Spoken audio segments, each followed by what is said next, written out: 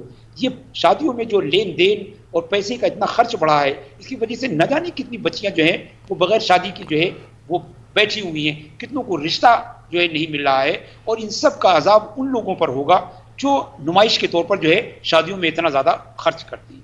شادی میں تو ایجاب و قبول ہے, لڑکے کی طرف سے ولیمہ ہے. سچی بات یہ ہے کہ اسلامی شادی اگر ہو تو لڑکی والوں کی طرف سے کوئی خرچ ہی نہیں ہونا چاہیے. لڑکے والوں کی طرف سے صرف جو ہے ولیمہ میں ایک جو ہے وہ خرچ ہے, یا یہ کہ تھوڑے سے چھوارے بٹوانے ہوتے ہیں. اس کی جگہ پر ہم نے کتنے بڑے بڑے جو ہے اخراجات جو ہے بنا لیے ہیں, اور یہ سب اسلام کے بالکل منافی ہیں. اسلام جو ہے خرچ کرنے والوں کو, تبذیر کرنے والوں کو, اسراف کرنے والے کو سخت ناپسند فرماتا ہے, اور یہ چیزیں جو ہے اللہ کے رسول صلی اللہ علیہ وسلم کی تعلیمات کے بالکل منافی ہیں. جو ہم سارے ریچولز جو کرتے ہیں, جو ساری رسمیں کرتے ہیں, اسلام جو ہے وہ عقیدے کا دین ہے, فکر کا دین ہے. یہ رسموں اور ریچولز اور کسٹم کا دین نہیں ہے. ہمیں چاہیے کہ ہم اس میں اصلاح کی مہم چلائیں, ہمارے ائمہ اور خطبہ اس کام میں آئیں, ہمارے سماجی اور جو ہے اساتذہ جو ہیں وہ اس کام میں آئیں اور لوگوں کو سمجھائیں کہ اس طرح کی فضول خرچی جو ہے نہ ہو, اور پیسے کو صحیح مد میں خرچ کیے. پیسے کو جو ہے اللہ تعالیٰ کے دی ہوئی یہ امانت ہے, اس کو اللہ تعالیٰ کے احکام کے مطابق جو ہے اس کا صرفہ کیا جائے. اور بہترین صرفہ یہ ہے کہ آپ اپنے بچوں کو اعلیٰ تعلیم دلائیے, اور قوم کے بچوں پر جو ہے کہ تعلیم پر آپ اپنا پیسہ خرچ کیجیے. جی بہت بہت شکریہ پروفیسر علیم اشرف جائسی صاحب. آئیے ناظرین ایک اور کالر کو اس پروگرام سے جوڑتے ہیں. جی السلام علیکم. وعلیکم السلام. جی ہلو. جی السلام مہاراشٹر سے بول رہا ہوں میں. جی مہاراشٹر سے بول رہا ہوں. جی سوال کیجیے, اس سے پہلے آپ نے کال کیا تھا. جی ہاں سوال یہ سر میرا کہ جو عید میلاد النبی کے تعلق سے ہم جلوس وغیرہ مناتے جی تو کیا اسلام میں جلوس وغیرہ منانا ٹھیک ہے کیا؟ ٹھیک ہے, بہت بہت شکریہ کال کرنے کے لیے. آئیے ناظرین ایک اور کالر کو شامل کرتے ہیں. جی السلام علیکم. ٹی وی کی آواز بالکل بند کر دیجیے, اس کے بعد سوال کیجیے. السلام علیکم. وعلیکم السلام. جی محترمہ کہاں سے بات کر رہی ہیں آپ؟ میں مرادآباد سے بات کر رہی ہوں. سوال کیجیے. میرا سوال یہ ہے, میں نے اپنی بیٹی کی شادی کری تھی 12 سال پہلے. جی تو اس سے اور اسے تنگ بہت رکھتا ہے. میری بچی 5 نمازاں ہے, تہجد پڑھتی ہے. معذرت چاہوں گا, آپ کا سوال جو ہے ہمارے پروگرام سے متعلق نہیں. آپ کسی عالم سے بات کیجیے, مفتی سے بات کیجیے, انشاءاللہ آپ کے مسئلے کا حل نکال دیا جائے گا. بہت بہت شکریہ پروگرام میں شامل ہونے کے لیے. ناظرین آپ دیکھ رہے ہیں پروگرام جشن آمد رسول صلی اللہ علیہ وآلہ وسلم. فی الحال وقت ہو چلا ایک چھوٹے سے بریک کا. بریک کے بعد آپ کی خدمت میں پھر حاضر ہوں گے. آپ دیکھتے رہیے ہمارا یہ لائیو فون ان پروگرام جشن آمد رسول صلی اللہ علیہ وسلم. کے نظاروں زمین کی بہاروں حضور آ گئے ہیں. ناظرین بریک کے بعد ایک بار پھر آپ کا خیر مقدم ہے. آپ دیکھ رہے ہیں ہمارا یہ لائیو فون ان پروگرام جشن آمد رسول صلی اللہ علیہ وسلم, اور آپ کے سوالوں کے جوابات دے رہے ہیں پروفیسر مولانا سید علیم اشرف جائسی صاحب, صدر شعبہ عربی مولانا آزاد نیشنل اردو یونیورسٹی حیدرآباد. اور ہماری دوسری مہمان ہیں الوینہ قریشی صاحبہ جو دہلی سے جڑی ہیں. دونوں مہمانان کا ایک بار پھر خیر مقدم ہے اس پروگرام میں. اور جی الوینہ صاحبہ, ہمارے ناظرین نے نعت کی فرمائش کی ہے, تو میں آپ سے درخواست کروں گا کہ آپ ہمارے ناظرین کی فرمائش پر ایک نعت پیش کریں.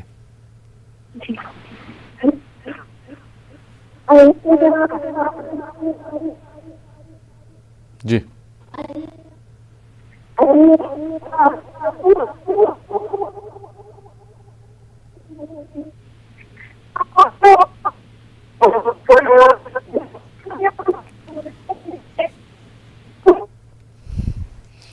جی آپ کی آواز ہم تک صحیح نہیں پہنچ پا رہی ہے, نیٹ ورک کی پرابلم ہے, میں معذرت چاہوں گا.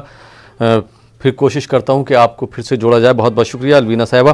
اور جی پروفیسر صاحب، ابھی ایک سوال آیا تھا، عید میلاد النبی ہمیں کس طرح سے منانا چاہیے؟ دیکھیں، عید میلاد النبی صلی اللہ تعالیٰ علیہ وسلم جو ہے منانے کا سب سے بہتر طریقہ ہے کہ ہم میلاد رسول صلی اللہ تعالیٰ علیہ وسلم کے مقصد کو، اس کے غرض و غائد کو پورا کریں. اللہ کے رسول صلی اللہ علیہ وسلم کی تشریف آوری جو ہے انسانیت کی ہدایت کے لیے ہوئی ہے. اللہ کے رسول صلی اللہ تعالیٰ علیہ وسلم کی آمد جو ہے اس لیے ہوئی ہے کہ وہ ہمیں اللہ کی معرفت دلا سکے، اللہ کا تقوی، اللہ کی خشیت، اللہ کی محبت جو ہے وہ ہمیں حاصل ہو سکے. تو سب سے پہلے تو ہمیں یہ چاہیے کہ ہم میلاد رسول صلی اللہ علیہ وسلم منانے میں ہم نبی اکرم صلی اللہ تعالیٰ علیہ وسلم کی سیرت پاک کو اپنی زندگی میں عملی طور پر جو ہے ہم اسے برتیں. میلاد رسول صلی اللہ علیہ وسلم منانے کا طریقہ یہ بھی ہے کہ ہم لوگوں کی مدد کریں. حضور سیوہ کائنات صلی اللہ علیہ وسلم جو رحمت للعالمین ہیں ان کی پیدائش میں ہم لوگوں کا تعاون کریں. اور خوشی منانا جو ہے یہ کوئی غیر فطری بات نہیں ہے، یہ ایک فطری بات ہے کہ اللہ تبارک و تعالیٰ نے جس نعمت کو رحمت للعالمین کہا ہے اس نعمت پر اگر ہم خوشی مناتے ہیں تو اس میں کوئی قباحت نہیں ہے. اللہ فرماتا ہے فبرحمت اللہ فلیفرحوا فبذلک خیر. اللہ تبارک و تعالیٰ فرماتا ہے کہ اللہ کی رحمت اور اللہ تبارک و تعالیٰ کی جو ہے نعمت پر جو ہے وہ خوشی مناؤ. قل بفضل اللہ و برحمتہ فلذلک فلیفرحوا، کہ کہیے کہ اللہ کی رحمت پر ہی جو ہے خوشی منانی چاہیے. اور اس میں کوئی شک و شبہ نہیں ہے کہ نبی اکرم صلی اللہ علیہ وسلم کی ذات جو ہے وہ اللہ کی سب سے بڑی رحمت ہے اور اللہ کا سب سے بڑا فضل ہے. اور قرآن ہمیں حکم دے رہا ہے کہ اللہ کی رحمت اور اس کے جو ہے فضل پر جو ہے وہ خوشی منائے. مگر چونکہ اسلام ہمارا ایک دین ہے، یہ ایک مہذب دین ہے، ہمیں تہذیب سکھاتا ہے، ہمیں جو ہے شائستگی سکھاتا ہے، ہمیں مدنیت جو ہے سکھاتا ہے. لہذا چاہیے کہ ہم اپنی خوشی کے اظہار میں کسی کے لیے زحمت نہ بنیں، ہم اپنی خوشی کے اظہار میں کسی کو تکلیف نہ دیں، بلکہ ہم دوسروں کو بھی خوش کرنے کا جو ہے وہ موقع دیں. اگر آپ سمجھتے ہیں کہ جلوس نکال کر آپ اسلام کی تعلیمات کو، اسلام کے پیغام کو برادران وطن تک پہنچا سکتے ہیں، آپ انہیں اپنی خوشیوں میں شریک کر سکتے ہیں، اور آپ جو ہے ٹریفک کے سسٹم کو جو ہے آپ جو ہے وہ روکتے نہیں ہیں یا آنے جانے والوں کو آپ زحمت نہیں دیتے ہیں، تو بعض علماء نے اس کی بھی جواز کی بات کی ہے. اور اس میں کوئی جو ہے حرج بھی نہیں ہے کہ اس طرح لوگوں کو پتہ چلتا ہے، لوگ اللہ کے رسول صلی اللہ علیہ وسلم کی سیرت سے واقف ہوتے ہیں. آپ دیکھیں کہ رسول اللہ صلی اللہ علیہ وسلم کی میلاد منانے کا جو نیا طریقہ ہے وہ اس طریقے پہ ایک طریقہ وہ بھی ہے جس پر ہم ابھی عمل کر رہے ہیں کہ ہم یہاں بیٹھ کر نبی اکرم صلی اللہ تعالیٰ علیہ وسلم کی تعلیمات کا چرچا کر رہے ہیں. اس پروگرام کا نام ہی ہے جشن آمد رسول. گویا یہ بھی ایک جو ہے ایک خوشی منانے کا ایک ذریعہ ہے کہ ہم لوگوں کو اللہ کے رسول صلی اللہ علیہ وسلم کی سیرت کہیں. اسی طرح اگر کوئی مٹھائیاں تقسیم کرتا ہے، اگر کوئی دوسروں کو جو ہے خوشیاں فراہم کرتا ہے، اس میں بھی کوئی قباحت نہیں ہے. مگر سب کچھ جو ہے وہ ایک حد میں ہونا چاہیے، ایک اسلامی وقار کے ساتھ ہونا چاہیے، اسلامی تہذیب کے ساتھ ہونا چاہیے، اسلامی احکام کی تکمیل کے ساتھ ہونی چاہیے. ہم کیسے کسی ایسے پروگرام کو جو ہے ہم پرمٹ کر سکتے ہیں جو ہماری نمازیں چھڑوا دے، جو دوسروں کو تکلیفوں میں ڈال دے؟ ہم اس کی اجازت نہیں دے سکتے. لیکن اگر اس کی پوری رعایت کی جائے کہ ہمارے جلوس سے کسی کو زحمت نہ ہونے پائے، ہمارے پروگرام سے کسی کو تکلیف نہ ہونے پائے. آپ سمجھیے کہ جو ہمارے بعض دینی جلسے ہوتے ہیں، صرف میلاد کے جلسے نہیں، دوسرے قسم کے جلسے بھی ہوتے ہیں، اس میں ہم بڑے بڑے ہارن لگا کر رات بھر آس پاس کے لوگوں کو جو ہے وہ بیدار رکھتے ہیں. ہم اسلام اس کی بھی اجازت نہیں دیتا ہے. اسلام اس قسم کے وائس پولوشن پھیلانے کی بھی اجازت نہیں دیتا ہے. لہذا اگر آپ کوئی جلسہ کریں، اگر کوئی جلوس نکالیں، تو سب کچھ اسلامی وقار کے مطابق، اسلامی تہذیب کے مطابق اور اسلامی تعلیمات کے مطابق ہونا چاہیے. لوگوں کے دلوں میں نبی اکرم صلی اللہ تعالیٰ علیہ وسلم کی محبت پیدا ہو، ایسا طریقہ اختیار کرنا چاہیے کہ لوگ نبی اکرم صلی اللہ علیہ وسلم کی تعلیمات سے قریب آئیں. مثال کے طور پر اگر ہم حیدرآباد میں اگر کوئی جلوس نکالتے ہیں تو ہمیں چاہیے کہ نبی اکرم صلی اللہ تعالیٰ علیہ وسلم کی انسانیت اور کار خیر سے متعلق جو آپ کی حدیثیں ہیں اس کو ہم مختلف زبانوں میں، انگریزی میں، تیلگو میں کر کے پلے بورڈ پر جو ہے اس کا مظاہرہ کریں، تاکہ آنے جانے والے اس سے پڑھ کر جو ہے وہ جان سکیں کہ اللہ کے رسول صلی اللہ علیہ وسلم کی تعلیمات کیا ہے اور آپ کی دین کی جو ہے تعلیمات کیا ہیں. اگر اس طرح منضبط اور کنٹرولڈ وے میں اگر کیا جائے تو اس میں شرم کوئی قباحت نہیں ہے، بلکہ اس کے اچھے جو ہے فوائد جو ہے ملنے کی توقع ہے. جی بہت بہت شکریہ پروفیسر علیم اشرف جائسی صاحب. آئیے ناظرین ایک اور کالر کو اس پروگرام میں شامل کرتے ہیں. جی السلام علیکم.